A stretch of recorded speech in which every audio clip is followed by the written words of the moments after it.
యథార్థముగా ప్రవర్తించు వారికి ఆయన ఏ మేలును చేయక మానడు. ఆమేన్. ప్రభువునందు ప్రియ సహోదరి సహోదరులారా, యేసుక్రీస్తు నామములో మీకు శుభాలు తెలియజేస్తున్నాను.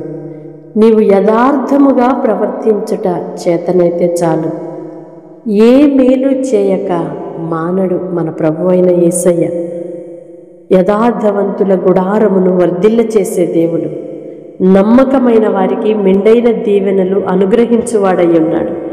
ఒకవేళ నీవు శ్రమ మార్గము గుండా వెళుతూ ఉంటే నా దేవుడు నా చేయి విడిచిపెట్టాడని కానీ,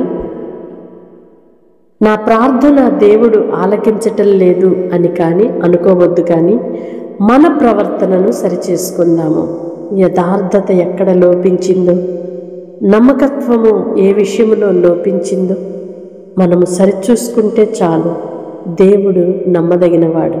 మనము నమ్మదగిన వారము కానప్పటికీ ఆయన నమ్మదగిన దేవుడుగా ఉన్నాడు.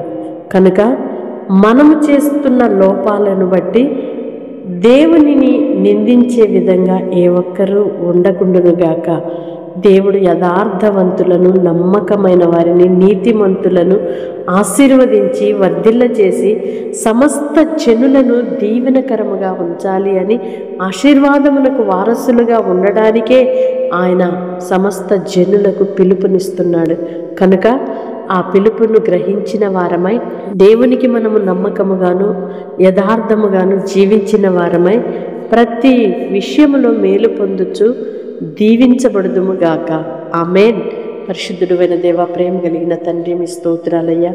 యథార్థముగా ప్రవర్తించు వారికి ఏ మేలును చేయక మానని దేవునిగా మీరు మాకున్నారు. అవునయ్యా, మనుషులు మమ్ములను, మా యథార్థతను, నమ్మకత్వాన్ని పట్టించుకోకపోయినా, గ్రహించలేకపోయినా నమ్మదగిన దేవునిగా మీరున్నారు.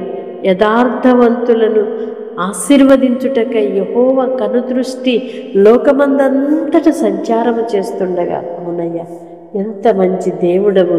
నమ్మకస్తులను, యథార్థవంతులను అయ్యా మీరు దీవించే దేవుడవు. అందుకు మీకు కృతజ్ఞతలు చెల్లిస్తున్నాం. ప్రార్థనలు ఏకీభవిస్తున్న ప్రతి ఒక్కరిని కూడా, ప్రతి విషయంలో కూడా మీరు దీవించి ఆశీర్వదించి యథార్థవంతుల వంశపు వారిగా చేయమని యేసు నామములో ప్రార్థిస్తున్నాను తండ్రి. ఆమేన్. దేవుని కృప మీకు తోడయుండునుగాక. యథార్థవంతులను ఆయన ఆశీర్వదించే దేవుడని ఆయనకు కృతజ్ఞతాస్తుతులు చెల్లించదుముగాక.